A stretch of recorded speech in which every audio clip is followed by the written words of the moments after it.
갓 구운 고소한 빵이 많이 팔릴수록 장애인 고용이 늘어나는 카페가 있습니다. 바로 직원 중 절반가량이 중증 장애인인 대구의 한 카페 남산제빵소의 이야기인데요. 서로를 배려하고 이해하는 따뜻한 시선이 늘어날수록 우리 사회에 장애인을 고용하는 기업은 더 빠르게 늘지 않을까요?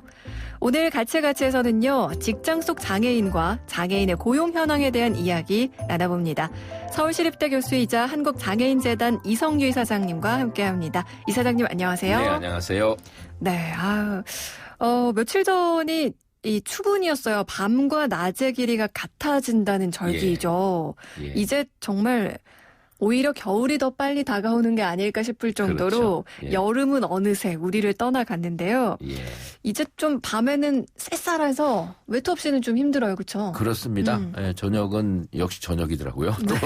예, 그리고 이제는 며칠 전부터 제가 선풍기나 에어컨 없이 자면서 얇은 그 이불을 덮기 시작한 거 보면 확실히 바뀌었습니다.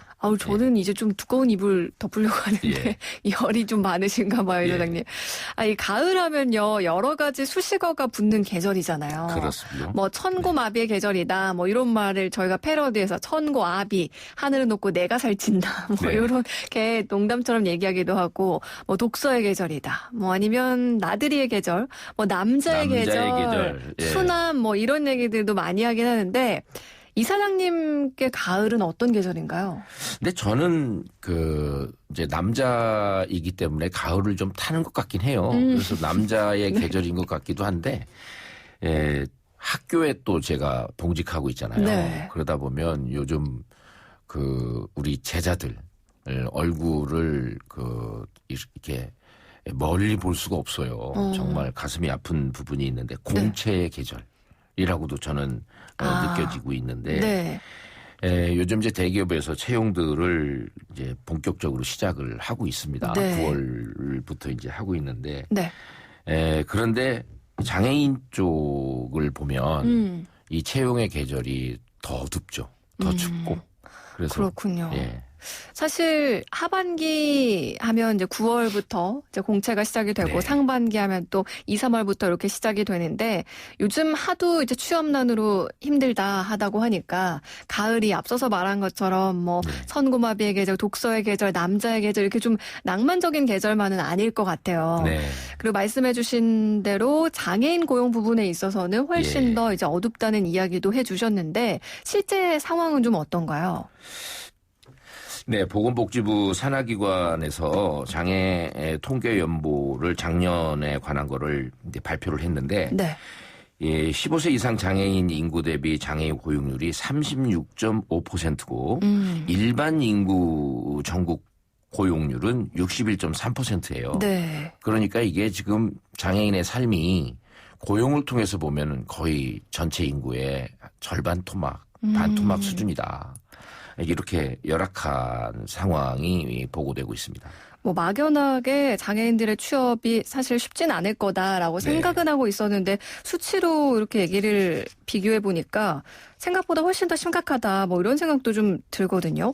이런 원인이 뭐 여러 가지가 있겠습니다만 뭐로 볼 수 있을까요? 사실 이제 유엔에서도 그렇고 세계적으로 뭐 선진국들은 오히려 장애인을 고용을 하고 또 장애인의 일반적인 복지를 뭔가 우리 손으로 만들어낸다는 자부심 같은 것들이 있는데 아직 우리는 이 부분들이 좀 뭔가 잘 안 돼 있는 것 같아요. 어딘가 그 기업이 크면 클수록 또 잘 안 되고 그런 거 보면 인식이 아직 장애인 고용을 나의 인생과는 분리해서 생각하는 사회적 분위기가 있다. 그래서 그런 것 같습니다.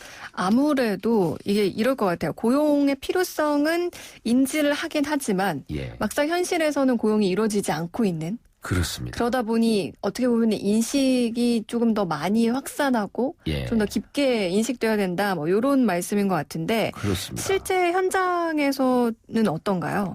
이제 고용노동부에서 발표한 자료가 이제 참고가 되겠죠.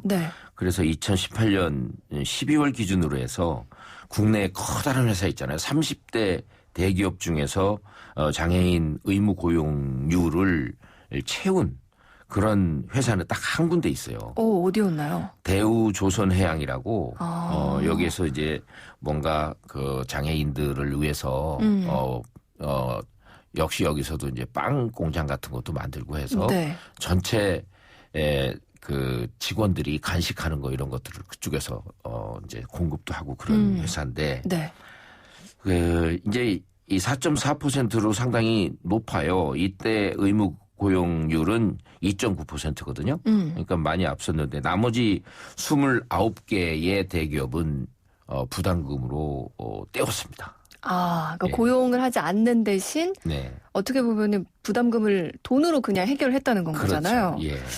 요게 좀 오히려 더 씁쓸한 느낌이기도 해요. 네. 대기업 30곳 중에 단 한 곳만이 그 비율을 채웠고 네. 나머지는 고용부담금으로 해결을 했다. 그렇습니다. 사실 이게 장애인 고용부담금이라는 제도를 처음에 만들었을 때는 이러려고 만든 건 분명히 아니었을 것 같은데 예. 왜 이렇게 장애인 고용이 지지부진한 걸까요?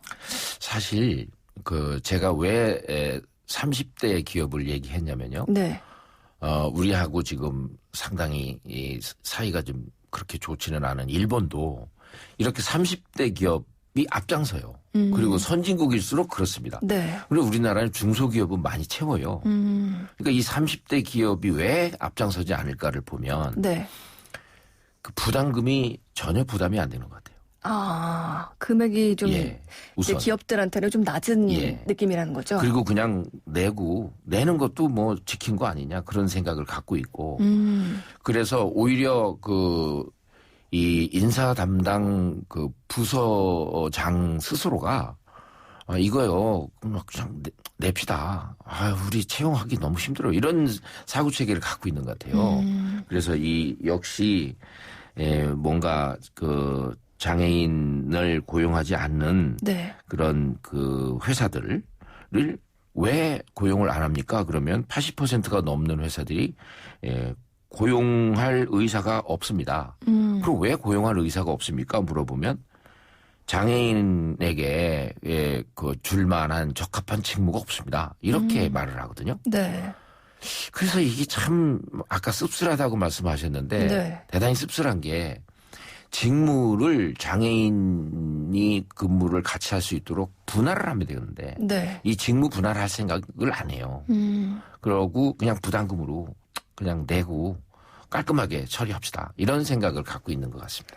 저는 사실 앞서서도 대우조선해양이 장애인 의무고용 비율을 다 이제 채웠다. 네. 이런 얘기를 해주셨는데 거기서 이제 장애인들이 고용된 부분들이 뭐 정말 빵을 만들어서 다른 네. 직원들의 간식을 제공하는 그런 업무도 하고 있다는 얘기를 해주셨잖아요. 예, 그렇습니다. 그렇게 생각한다고 치면 장애인한테 적합한 직무가 없다. 뭐 이런 답은 사실 안 나올 것 같거든요. 예, 궁리를 안 하는 거예요. 그걸 궁리를. 찾기 마련일 것 같은데 그런 걸 일단 궁리하면 기업의 그 회장님들한테 별로 인정을 못 받는 것 같아요. 아무래도 이제 기본적인 생각이 장애인을 채용하면 업무가 느리고 좀 네. 비효율적이다. 뭐 이런 잘못된 인식 때문에 더더욱 이런 직무를 좀 개발하지 않으려고 하는 게 아닌가. 뭐 이런 생각도 드는데요. 그렇습니다. 이건 역시 뭐 편견이고 인식 부족이네요. 맞습니다. 예. 혹시 네. 이 장애인 고용 관련해서 어느 한 회사가 있는데 네. 조연재 아나운서께서는 베어마트라는 회사를 들어보셨나요? 베어마트요? 저 예. 처음 들어보는데요. 이 베어마트가 바로 장애인을 고용한 매점을 설치해서 뭔가 직원들한테도 좀 싸게 주고 하는 사내 매점이 있는데 이 대웅제약이 이 일을 하고 있어요. 네. 그 상당히 인식을 바꾸면 어떻게 변한다라는 한 사례를 보여주는 것 같습니다. 네. 그 직원들한테는 좀 싼 가격으로 매점을 이용하게 하고 네. 또 장애인들을 12명 고용했더라고요. 주로 발달 장애인들인데 네. 그리고 이제 이 12명이 일을 하기 위해서 돕는 인력을 2명을 그 잡코치라 그래가지고 그 직무를 도와주는 전문가를 또 네. 동반 고용을 하고 그렇게 해서 훌륭하게 지금 잘 하고 있습니다. 이렇게 보면은 말씀하신 대로 일석이조의 효과를 그렇습니다. 보게 되는 건데 예. 당연히 이제 일반 직원들 입장에서도 그냥 매일매일 마트 매점 이용하면서 이제 자기 생활 속에서 장애인분들을 접하게 되는 거니까 인식도 네. 많이 개선될 수 있을 것 같아요. 그렇습니다. 이 직원들은 조금 싸고 좋은 품질의 그 어떤 매점 물건을 이용할 수 있으니까 많이 갈 거 아니에요? 네. 많이 가면 매출이 오르면 이걸로 이제 장애인들 임금을 줄 수 있고 네. 그러다 보니까 자주 접하면 좀 좋아집니다. 그래서 장애인 뭐 고용 장려금이라든가 의무 고용률이라든가 이런 부분들을 뭔가 좀 생각을 하고 네. 고용 효과를 고려할 수도 있지만 그 인식에 관한 부분이 자연스럽게 마음을 통해서 또 눈을 통해서 변해지는 기회가 될 수 있다 이렇게 생각을 합니다. 그리고 저는 이 장애인 고용에 네. 대해서 저 스스로로 좀 인식의 전환이 됐고 네. 내가 직접 이런 분들을 만난다면 나는 어떻게 할 것인가에 대해서 고민해봤던 게 네.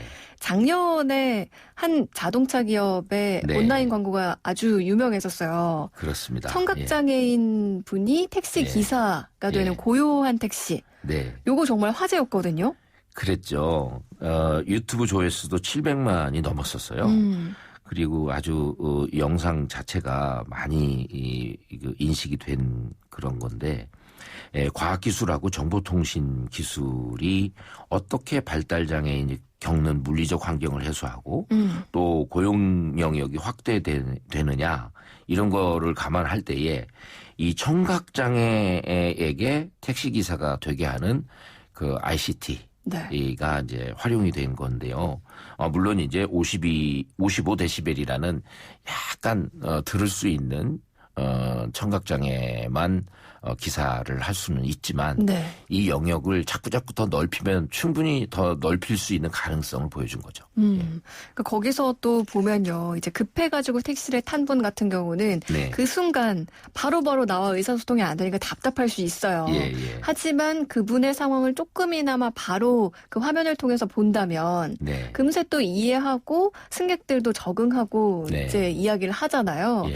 그런 부분 보면서 우리가 앞으로 정말 나아갈 길이 멀다 뭐 이런 생각도 좀 했는데 예. 장애인재단에서도 이 발달장애인들의 고용 위해서 노력하고 계시죠? 예, 요즘 열심히들 하고 있는데요. 발달장애인들과 관련해서 그 SK이노베이션하고 한국장애인 고용공단하고 공동으로 운영하는 커리어 점프 업 클래스라는 걸 지금 운영을 하고 있어요. 네. 그런데 발달장애인 특성에 맞는 직무를 사실은 개발을 합니다. 방송인도 있습니다. 그런가요? 예, 그리고 또 바리스타도 있고 뭐 여러 가지를 그 개발을 해서 네. 이제 이 일반적인 그 회사와 일반적인 기관과 이런 쪽에 발달장애인들이 일하는 모습을 이제 자연스럽게 볼 수 있도록 그렇게 만들기 위해서 열심히 지금 하나하나 한계를 열어가고 있습니다. 예. 아니 오늘 얘기를 듣다 보니까요. 이런 장애인 고용이 가져오는 효과가 당연히 장애인 개인의 자립을 위해서도 도움이 되고 또 가족한테도 좀 어떤 부양의 부담이 좀 완화되지 않을까 뭐 이런 생각도 들고 직장 내에 있는 주변 동료들 그렇습니다. 네, 저만 해도 이제 매일매일 만나다 보면은, 저게 뭐 어때서라고 네. 당연하게 받아들여질 것 같거든요. 그래서 인식 개선된 효과가 정말 많을 것 같은데, 오늘 이런 장애인 고용에 대한 이야기 나누고 나니까, 예. 오늘 이사장님이 또 어떤 노래를 가지고 오셨을지가 또 더 궁금해졌어요. 예, 우리 젊은이들 많이 지쳐있고, 또 그 중에 장애인들, 또 그 가족들 많이 지쳐있잖아요. 그래서 지친 청년들과 그 가족들에게 힘을 줄 수 있는 노래로 제일 레빗의 요즘 너 말이야 이 노래를 듣고 싶습니다. 네. 제이레빗의 또 상큼한 목소리로 모두가 힘을 얻었으면 좋겠는데요. 사실 뭐 장애인 비장애인을 떠나서 모두가 네. 지금 취업난에 시달리는 건 사실입니다. 이번 시간을 통해서도 더 많은 분들이 잘 될 수 있기를 함께 응원하면서 오늘 코너 마무리해 볼게요. 지금까지 우리가 내디는 한 걸음걸음이 우리 사회의 장애인식을 바꾸는 걸음이 되는 시간 같이 서울시립대 교수 한국장애인재단 이성규 이사장과 함께했습니다. 오늘 말씀 고맙습니다. 네, 감사합니다. 요즘 너 말야 참 고민이